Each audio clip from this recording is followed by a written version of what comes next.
చిత్తగించారని. డాక్టర్ల చావు ముందు ఇదంతా తయారు చేశారు. మౌల్వీలు జిహాద్ పాఠాలు చెప్పారు. 200 బాంబులు సిద్ధమయ్యాయి.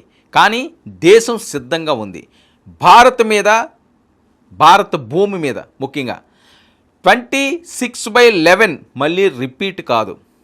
ఎందుకంటే ఈసారి ఆపరేషన్ జైష్నే భగ్నమైంది.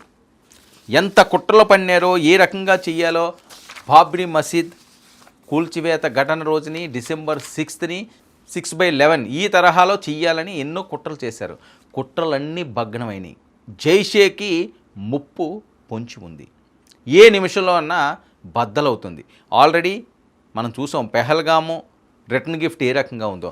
దీనికి ఖచ్చితంగా అంతకంటే పెద్ద రిటర్న్ గిఫ్టే ఉంటుంది. అది తీసుకోవడానికి పాక్ ముష్కరులు సిద్ధంగా ఉన్నారా? ఇంకెవరైనా బతికే పరిస్థితి ఉంటుందా? పాక్ స్థావరాల డేటా ఆల్రెడీ ఇండియన్ గవర్నమెంట్ దగ్గర ఉంది, దగ్గర ఉంది. సో మొత్తం ఇంటెలిజెన్స్ చరిత్ర మొత్తం లాగేశారు. డాగ కన్నుతో ఎక్కడెక్కడ వాళ్ళ స్థావరాలు ఉన్నాయో, వాళ్ళు ఎక్కడెక్కడ కలుగుల్లో దాగున్నారో మొత్తం చరిత్ర అంతా కూడా మ్యాప్ రూపంలో భారతం ముందు ఉంది అని. ఏ క్షణాన్నైనా బ్రహ్మోస్తో అవన్నీ కూడా బద్దలవుతాయి. ఆల్రెడీ బ్రహ్మోస్ రుచి చూశారు. ఇప్పుడు మరొక రుచి చూడబోతున్నారు. ఈ రుచి మళ్ళీ జీవితంలో భారత్ వైపు ఎవరో కన్నెత్తి చూడడానికే ఉండాలన్నది భారత్ శపథం.